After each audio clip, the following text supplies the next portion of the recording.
The American taxpayer rescued General Motors from bankruptcy and ruin. 80 billion tax dollars saved GM and Chrysler from going under. Did we bail out GM so it could become a Chinese company? The evidence is mounting that General Motors is becoming China Motors. General Motors has been shrinking its U.S. operations while it's aggressively expanding and investing in the People's Republic of China. 热爱真我率性而为，雪佛兰艾维欧全系登场。 This is Dan Ackerson, the current CEO of General Motors, addressing reporters in Shanghai, China in February of 2011. He was remarkably candid about the path GM has chosen after the taxpayer rescue, but few Americans know what he said. We'd better pay attention. Almost 7 out of every 10 automobiles, 7 out of 10 of our vehicles were made outside the United States. Let's think about what he just said. Since the taxpayer bailout, 70% of the cars and trucks produced by General Motors have been built someplace outside the United States. More and more, that someplace is the People's Republic of China. We have 11 joint ventures in China with SAIC and FAW. We're involved in vehicle manufacturing, sales, distribution, engineering, design, downstream businesses such as telematics, financing, and used cars. We operate 11 assembly plants in China, 4 powertrain plants in 8 cities across the country. We have more than 2,700 dealerships and sales outlets nationwide.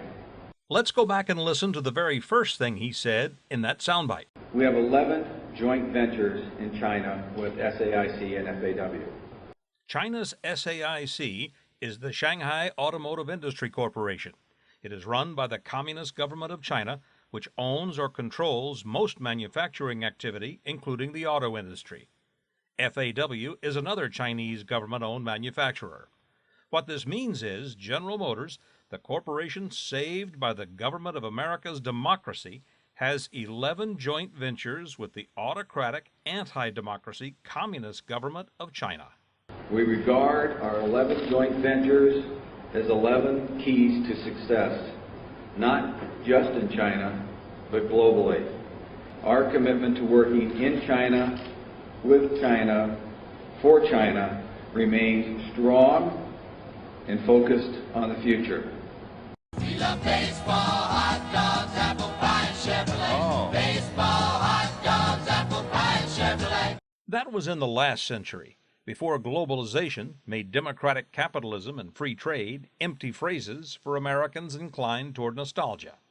There is no capitalism or free trade as Americans know it in a communist dictatorship like China. There's no democracy either. But none of this troubles the leadership of General Motors. They've been courting the Communist Party bosses of Beijing for years. This is a 1999 U.S. Commerce Department report on how Communist China has played and manipulated U.S. corporations. It details how the Chinese extort U.S. technology and industrial know-how from our manufacturers with a vague promise of big profits to be made from China's 1.3 billion people. According to the Commerce Department report, GM beat out other prospective foreign partners with a more than $1 billion bid to produce a variation of Buick sedans with the Shanghai Automotive Industry Corporation, SAIC. One of the major factors, if not the main impetus for the subsequent contract award, was GM's willingness to transfer a good deal of state-of-the-art technology. The fact that technology transfer was indeed the price extracted from GM for the joint venture contract is confirmed by internal GM documents. That Commerce Department report on GM and China was 13 years ago.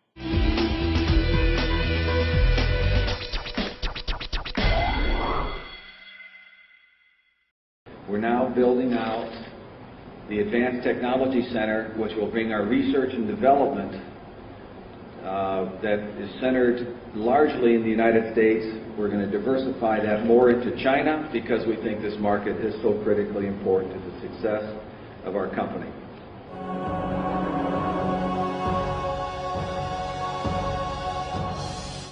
This is a poster for a recent Chinese movie called Birth of a Party, or The Great Achievement of Founding the Party. It is a propaganda film celebrating the anniversary of the founding of the Communist Party of China, also known as the CCP. It was sponsored by the Cadillac division of General Motors. This is the press launch of the film. The production team was arrayed before a massive red banner. On one end of the banner was the Communist hammer and sickle. At the other end was the Cadillac coat of arms logo. The Epoch Times, a print and online newspaper of the persecuted Falun Gong Chinese spiritual movement, made an interesting observation about Cadillac's sponsorship of the Chinese Communist Party celebration film. The writer noted there were Cadillacs parked prominently outside the film's premiere and said, "My suspicion is that GM in China is marketing this line of luxury vehicles to CCP cadres. These are powerful men with a lot of disposable income, all wrought from taking wealth from the public. The key activities in the lives of many party officials include finding ways to disgorge these funds. Women, gambling, alcohol, and luxury cars are central to the lifestyle. And what if the Cadillac brand wanted to become a mainstream part of this club, the vehicle of choice for the underworld mob that runs China? Well, a good way to start would probably be to publicly sponsor a movie about the great achievements of the founding of the party, wouldn't it?" GM is a company well established for the future in China. And with GM's help, Communist China is now investing in America. The Chinese government is buying our energy resources and key industrial plants. The former General Motors Next Year plant in Saginaw, Michigan, is one of their important acquisitions. The Next Year steering gear plant is the largest employer in Saginaw. Initial media coverage noted the plant was bought by a vague corporation called Pacific Century Motors and an industrial authority of the city of Beijing. The Wall Street Journal called it one of the landmark deals of the era.